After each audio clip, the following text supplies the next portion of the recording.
Hello दोस्तों, कैसे हैं आप सब। स्वागत है आप सभी का कॉमिक वर्ल्ड चैनल पर। तो चलिए दोस्तों, शुरू करते हैं राज कॉमिक्स में थ्रिल हॉरर सस्पेंस सीरीज की कॉमिक जिंदा मर जा। थ्रिल हॉरर सस्पेंस जिंदा मर जा। सावधान, ये कॉमिक्स नहीं, 11,000 वोल्ट का करंट है। मस्तिष्क झंझना देने वाले ज़बरदस्त सनसनीखेज थ्रिल हॉरर सस्पेंस के 3 झटके। Wax museum. अनोखा था वह म्यूजियम। विश्व के सबसे पहले जहाज का मोम का मॉडल। अद्भुत। वाह। मोम का डायनासोर। मोम का आदि मानव। म्यूजियम का आज का विशेष आकर्षण। लेडीज एंड जेंटलमैन, इस डायबॉलिकल यंत्र को देख रहे हैं आप। Stretch rack, torture device used in the middle ages. मौत के टॉर्चर का एक यंत्र। इसे स्ट्रेच रैक यानी मौत का खींचने वाला यंत्र कहते हैं, जिसे मध्यकाल के लोग टॉर्चर के लिए इस्तेमाल करते थे। हमने अपने दर्शकों को इस रैक की कार्यप्रणाली दिखाने की व्यवस्था की है। मोम के इस बुत पर उस दृश्य को हूबहू प्रदर्शित होता हुआ देखेंगे आप लोग। वाह, क्या बुत है, एकदम असली युवक सा। असली सा या सचमुच असली। उफ, ये सब लोग मुझे मोम की डमी समझ रहे हैं, लेकिन मैं मोम की डमी नहीं हूँ। जीता जागता इंसान हूँ, जिंदा हूँ। मेरे जिस्म में एक ऐसी दवा इंजेक्ट कर दी गई है जिसके प्रभाव से अपनी पलकें तक नहीं झपका पा रहा हूँ मैं। मेरा मस्तिष्क सक्रिय है। मैं देख व सुन पा रहा हूँ। उफ, कैसी विवशता है ये मेरी। क्या इतने लोगों में कोई मेरी मदद न कर पाएगा। गाइड के संकेत पर उस नकाबपोश के हाथ तेजी से हरकत में आ गए। कथित मोम की उस डमी का अंजाम देखने को आतुर थी प्रत्येक आंख। इसी तरह खींचा जाता रहा ये बुत तो दो टुकड़ों में बदल जाएगा ये। स्तब्ध से खड़े थे दर्शक, मध्यकाल के उस नृशंस टॉर्चर की भयानक कल्पना नोक पे खोए। उफ, किस अति भयानक ढंग से टॉर्चर किया जाता था। अपने आप को मरता देख रहा था स्ट्रेच रैक पर बंधा हुआ युवक। पीड़ा को कोई आभास न हो रहा था उसे दवा के कारण। सफल सफल हो गया उसका प्रयास। मैं मार डाला जा रहा हूँ। और मेरा हत्यारा यहाँ मौजूद तक नहीं है वो। उफ। मौत का ऐसा टॉर्चर जारी था, नो, जिसके कई गवाह मौजूद थे। मोम कहीं से चटक क्यों नहीं रहा। अभी एक झटके से दो टुकड़ों में बढ़ जाएगा ये पुतला। अति भयानक दृश्य प्रस्तुत हुआ। दर्दनाक ढंग से तड़पते युवक की अंतिम हिचकी थी वो। खून का तालाब बह गया। फचाक। दहशत से फट पड़ी दर्शकों की आंखें। बुत में बदल गया गाइड और वो नकाबपोश। ये क्या। खून। डमी से खून कैसे बह रहा है। खून। चीखे, शोर, हंगामा। खून खून। डमी नहीं थी ये, किसी जिंदा इंसान को मुर्दा बना दिया गया। उफ। उत्तेजित भीड़, उस कत्ले की चश्मदीद गवाह। मारो, इन्हीं दोनों ने मिलकर मूर्ख बनाया हमें और जान लिया उस युवक की। जंगल में आग के समान इस विचित्र ढंग से की गई हत्या का समाचार फैला म्यूजियम में। क्या सारे आम इतने लोगों को मूर्ख बना गए हत्यारे। पुलिस, हमारा कोई दोष नहीं है इंस्पेक्टर साहब। हमें प्रदर्शन से पूर्व यही बताया गया था कि स्ट्रेच ट्रैक पर केवल डमी होगी, और तुमने ये चेहरे पर नकाब क्यों पहन रखा था। वह नाटक सत्य प्रतीत हो इसलिए मैं लोगों के सामने उस रूप में आता था। इंस्पेक्टर घुंडी, म्यूजियम के मेडिकल रूम में। इस प्रदर्शन के लिए किसने आदेश दिया था तुम्हें। म्यूजियम के आज के शेड्यूल में शामिल था ये कार्यक्रम भी। म्यूजियम के रोज के कार्यक्रमों की पूरी लिस्ट उसी दिन सुबह हमें दी जाती है, और ये लिस्ट हमें मिलती है म्यूजियम इंचार्ज मिस्टर मुसद्दी लाल से। वहीं पहुंच गया मुसद्दी लाल। मिस्टर मुसद्दी लाल, आज के कार्यक्रम की इस टाइप लिस्ट में वह खेल तुमने क्यों खेला। मैंने नहीं जनाब, मैं तो हैरान हूँ कि लिस्ट में ये फेरबदल किसने किया। ओह, आप उस लिस्ट को स्वयं अपने हाथ से लिखकर ही टाइपिस्ट को देते होंगे ना। जी हाँ, उसके बाद मेरी हस्तलिखित कॉपी को रिकॉर्ड में रख लिया जाता है। उम्मीद थी मुझे कि रिकॉर्ड से तुम्हारी हस्तलिखित आज के कार्यक्रमों की लिस्ट गायब होगी। ये काम टाइपिस्ट का होगा। बहुत खोजबीन के पश्चात टाइपिस्ट मिस केतकी को आकर ढूंढ लिया गया। सर, ये रही केतकी भी। उफ, केतकी, इसे भी हत्यारे ने मोम का पुतला बना दिया। केतकी की लाश ने झिंझोड़ दिया इंस्पेक्टर घुंडी की मुंडी को। उफ, कोई बहुत बड़ा चक्कर चल रहा है इस म्यूजियम के अंदर। कुछ देखता हुआ उछल पड़ा इंस्पेक्टर घुंडी। ओ ये क्या। नाखून से जाने क्या कुरेद लिया था उसने। खून सिर चढ़कर बोलता है, ये बात अब शायद साबित होगी। उस रात वैक्स म्यूजियम के गाइड का फ्लैट गूंज उठा शोर से, चोर चोर। वैक्स म्यूजियम के अनोखी वेशभूषा धारण करने वाले नकाबपोश का मकान। खाक। कौन है चोर। उसी रात शहर में चोरी की तीसरी वारदात वैक्स म्यूजियम के इंचार्ज मिस्टर मुसद्दी लाल के घर। अरे चोर चोर पकड़ो, चोरी हो गई। अगले दिन इंस्पेक्टर घुंडी के थाने में पहुंचने वाला सबसे पहला शख्स था गाइड। कल रात मेरे घर में चोर घुसा था साहब। ओह। कहीं ये सब कीमती सामान आपका तो नहीं? अरे, क्या चोर पकड़ा गया? आप अपना सामान लेकर जा सकते हैं। नकाबपोश, चोर पकड़ा गया है मिस्टर नकाबपोश, ये रहा आपका सामान। ओह थैंक यू इंस्पेक्टर साहब, वाह, रिपोर्ट लिखवाने से पहले ही पकड़ा गया चोर। मुसद्दी लाल के घर पहुंचा खुद इंस्पेक्टर घुंडी। मिस्टर मुसद्दी लाल, कल रात आपके घर चोरी हुई और आपने रिपोर्ट लिखवाना तक ज़रूरी नहीं समझा। चोरी? ओ, मगर आपको कैसे पता चला? चोर पकड़ा गया है। ओ, पर ऐसी कोई विशेष कीमती वस्तु चोरी नहीं हुई जिसकी रिपोर्ट लिखवाई जाती। केवल एक मामूली सा कोट चोरी हुआ है। खूनी चमक आ गई इंस्पेक्टर घुंडी की आंखों में, जिसकी तुम्हें भले ही आवश्यकता न रही हो मिस्टर मुसद्दी लाल, पर कानून की निगाहों में उस कोट की कीमत बहुत है। हवलदार, ये वही कोट है मुसद्दी लाल जिसे पहनकर तुमने केतकी का खून किया। इस कोट का एक बटन केतकी के मोम के पुतले में धंसा मिला है मुसद्दी लाल, जो केतकी का खून करते समय हुए संघर्ष में टूट गया होगा। बताओ, केतकी का खून तुमने क्यों किया? मुझे उम्मीद है इस रहस्य के खुलने के साथ ही म्यूजियम में सरेआम हुई इस हत्या का रहस्य भी खुल जाएगा। और किसी भी बात से इनकार करने से पूर्व ये सोच लेना कि रात तुम्हारे घर में चोरी करने वाला शख्स मैं खुद था, यानी इंस्पेक्टर घुंडी। हथियार डाल दिया मुसद्दी ने। भेद खुल ही चुका है तो कुछ भी छिपाना बेकार है इंस्पेक्टर, क्योंकि उस सूरत में तुम मुझे टॉर्चर करके सच उगलवाओगे। सच ये है कि वैक्स म्यूजियम के मोम के पुतलों के अंदर छिपाकर हम हीरो की स्मगलिंग कर रहे थे। इसी दौरान मोंटी का परिचय केतकी से हो गया और उन दोनों ने शादी का इरादा बना लिया। अब समस्या उनकी शादी नहीं बल्कि धंधे से अलग होने की थी। मोंटी धंधे से अलग होकर शराफत की ज़िंदगी बसर करना चाहता था। क्रोध में आकर मैंने केतकी को मोम के पुतले में बदल दिया। अब न रहेगा बांस न बजेगी बांसुरी। उसी रात केतकी को ढूंढता हुआ जब मोंटी मेरे पास म्यूजियम में पहुंचा, तुम्हारी केतकी अब तुम्हें कभी नहीं मिलेगी और तुम भी अपनी मौत का तमाशा अपनी आंखों से देखोगे। उसके बाद मैंने अगले दिन के कार्यक्रमों की लिस्ट खुद ही तैयार करके गाइड्स के पास भेज दी। टिक टिक टिक। और इस प्रकार मुसद्दी लाल की गिरफ्तारी के साथ ही इंस्पेक्टर घुंडी ने अपनी पुलिस या लाइफ के एक अत्यंत रहस्य भरे केस को सुलझाने में सफलता प्राप्त की। समाप्त। दूसरा झटका, हॉरर। पुलिस के झुंड की आंखों के सामने हत्याएं हुई और हत्यारे को पकड़ना असंभव था। नोटों की गड्डियां फेंक कर किसी निर्दोष को कातिल बना डालना आज के युग में कोई मुश्किल काम नहीं। मैं निर्दोष हूँ जज साहब, आपका कानून बिक गया है और बिका हुआ कानून असली कातलों को अदालत के कटघरे में नहीं पहुंचने देता। कानून अंधा होता है, सबूतों का गुलाम। चश्मदीद गवाहों की गवाहियों और सबूतों के आधार पर मुलजिम पर अपनी सौतेली माँ की हत्या का दोष साबित होता है। अदालत मुलजिम विक्टर को उम्र कैद की सज़ा देती है। नहीं, सज़ा भुगतने को पुलिस अदालत से जेल ले चली विक्टर को। वहाँ विक्टर, वहाँ ठिठक कर रुक गया विक्टर। लंबी यात्रा मुबारक हो विक्टर। खून उतर आया विक्टर के चेहरे पर। उम्र कैद यानी 14 बरस। सज़ा काट कर लौटूंगा मिस्टर जॉन। तुम भी सुन लो मिसेस क्रिस्टी, और तुम भी इंस्पेक्टर घाटके। अपनी माँ के असली हत्यारों को सज़ा देने के लिए मैं ज़रूर लौटूंगा। 14 बरस जेल की चक्की पीस पीस कर हड्डियाँ बढ़ा जाएंगी भाई। तब तुम एक चींटी मारने के भी लायक नहीं रह जाओगे। ले जाओ इसे। बेचारे देवर जी। मिस्टर जॉन, जायदाद में से मेरा 25% हिस्सा मुझे देना भूल मत जाना, वरना सच को सच साबित करना मेरे लिए कतई मुश्किल नहीं होगा। Please don't worry inspector घाटगे।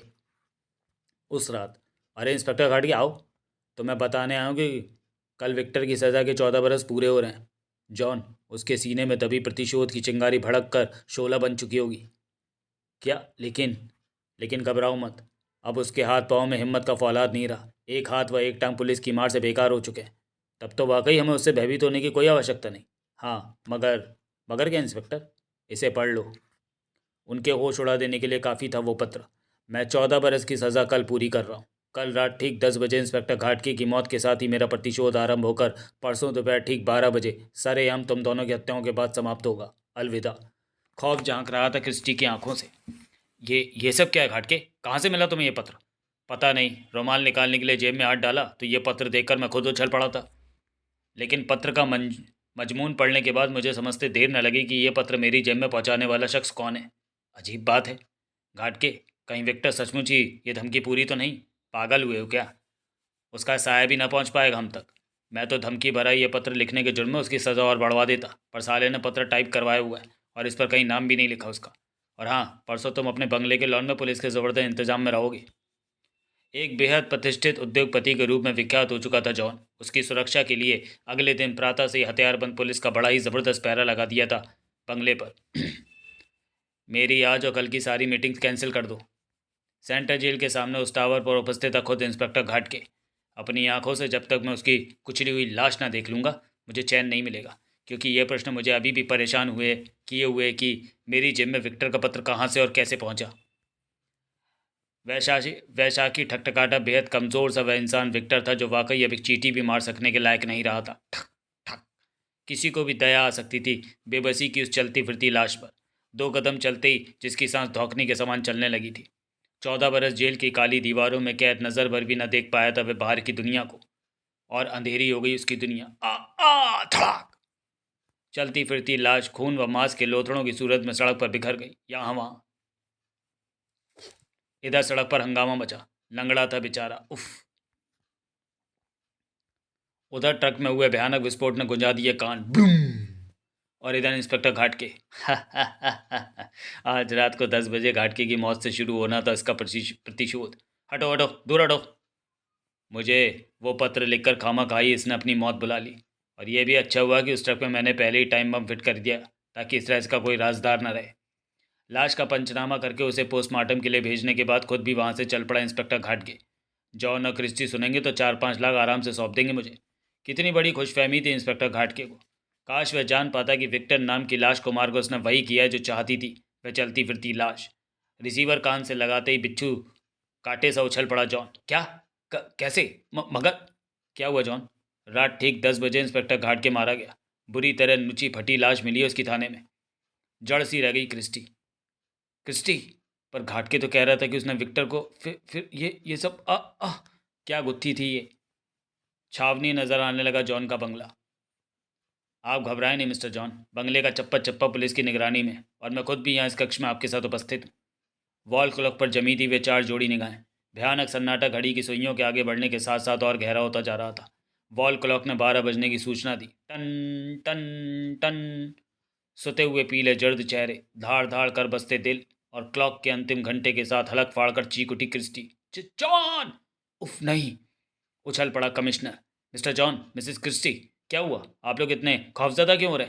हैरत के सागर में गोते लगा रहा था कमिश्नर, क्योंकि जो छाया उन दोनों को दिख रही थी वह उसे नहीं दिखाई पड़ रही थी। कमिश्नर की बात सुनने का होश कहाँ था जॉन ने क्रिस्टी को। पहचाना मुझे? मैं विक्टर हूँ। नहीं, तुम मर चुके हो। खुद को मरवाने के लिए ही मैंने वो पर्चा इंस्पेक्टर की जेब में पहुंचाया था। मैं जानता था कि पत्र अपनी जेब में देखते हुए इंस्पेक्टर कोई ऐसी ही हरकत करेगा। अगर इंस्पेक्टर वैसी हरकत ना भी करता तो भी मुझे मरना ही था, चाहे आत्महत्या ही करता, तो मैं समाप्त करने के लिए मरना ज़रूरी था मेरा। हा हा हा हा हा। दुनिया में ऐसी कोई सुरक्षा व्यवस्था नहीं है जो मौत की राह रोक सके। खोपड़ी घूम गई थी कमिश्नर की। मिसेस क्रिस्टी, क्या हुआ? नहीं, छोड़ दो मुझे। वह बिल्कुल नहीं समझ पा रहा था कि वे दोनों क्यों चीख चिल्ला रहे हैं। जॉन, जॉन बचाओ! खून से सुर को उठी उसकी गर्दन। नो! कमिश्नर की बाहों में थी अब एक लाश। कमांडो आखिर क्या करें? जॉन हॉल के इस कोने से दूसरे कोने तक उछला। जॉन, अपनी सगी माँ को जायदाद के लालच में मार डाला तुम दोनों ने। मेरे सौतेले होने का खूब लाभ मिला तुम्हें, लेकिन ध्यान से सुनो। 14 बरस की सज़ा मैंने इसलिए नहीं काटी कि कानून ने मुझे सज़ा सुनाई थी। सज़ा काटी तो केवल अपनी अंतरात्मा की आवाज़ पर कि माँ की रक्षा ना कर सका मैं तुम्हारे हाथों। काश जान जाता कि बाढ़ ही खेत को चाट जाने वाली है। बाढ़ ही खेत को चाट जाने वाली है। रोंगटे खड़े कर देने वाला दृश्य था। खच! गर्दन से सिर अपने आप जुदा हो गया था, और किसी को छाया तो नजर ही नहीं आ रही थी। उफ! गूंज उठी एक आवाज़। कमिश्नर साहब, इन दोनों की लाशों को हाथ भी लगाने की चेष्टा उस व्यक्ति की मौत बन जाएगी। इन दोनों की लाशों का यथास्थान छोड़ दीजिए। उह! ठक ठक की एक आवाज़ उस हॉल से दूर होती चली गई। फिलहाल सील कर दिया गया बंगला। बंगले से दूर बंगले को घूरती खड़ी थी वो रहस्यमय सी छाया भी। पूरा हो गया मेरा प्रतिशोध। जेल में सीखी तांत्रिक शक्तियों का एकदम सही उपयोग हुआ। समाप्त। तीसरा झटका। जिंदा मुर्दे। कहानी के शीर्षक का नाम सुनकर चौंके तो नहीं? ये कहानी एक ऐसे द्वीप की है जहाँ सचमुच मुर्दा जिंदा उड़ते थे। उस सुबह समुद्र में भयानक तूफान आया।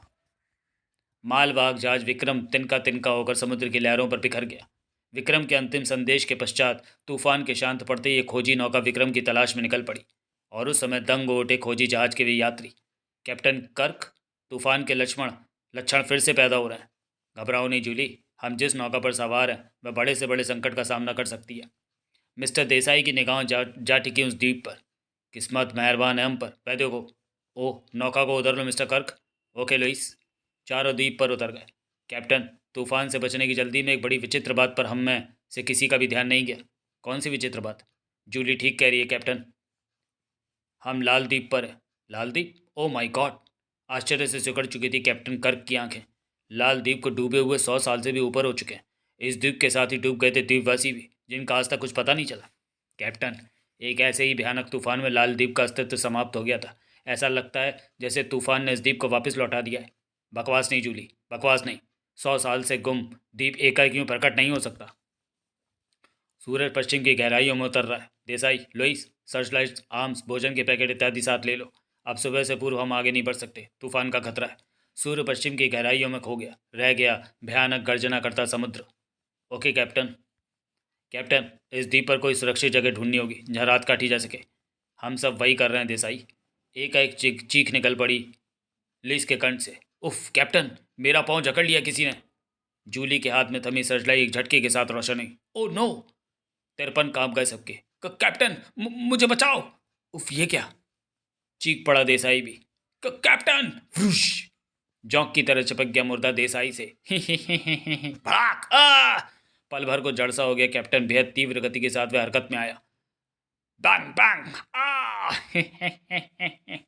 लुइस को वे हाथ जमीन में खींच ले जाने लगे। Captain, help captain! उफ, लुइस को वे हाथ भीतर खींच कर ले जा रहे हैं। कैप्टन ने जकड़ लिया लुइस को। घबराना नहीं लुइस, घबराना नहीं। जूली गन झपट कर देसाई की ओर लपकी। देसाई, मैं आ रही हूँ तुम्हारी मदद को।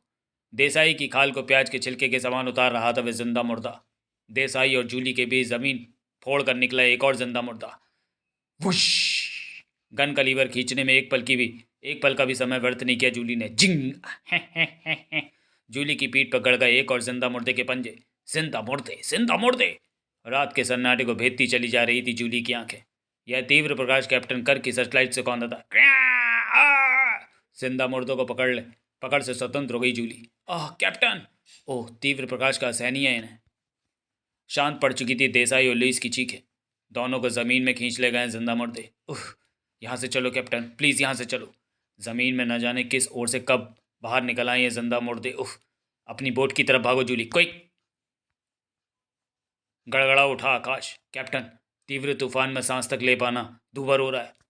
इस बार चीख पड़ा खुद कैप्टन। आ आ! जिंदा मुर्दे, जिंदा मुर्दे! चीख उठी जूली भी। कैप्टन आ!